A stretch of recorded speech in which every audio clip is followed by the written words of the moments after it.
see if this works. There's my outboard motor controller. It's pretty basic. It's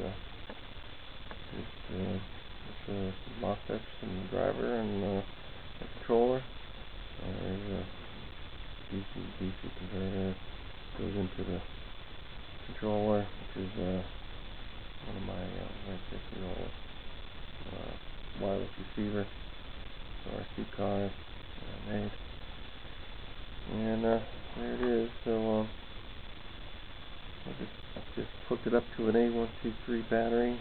Got a load of just a 12 volt light. Here's the throttle pot. And, just turn the current, and turn it up, and the current ramps up.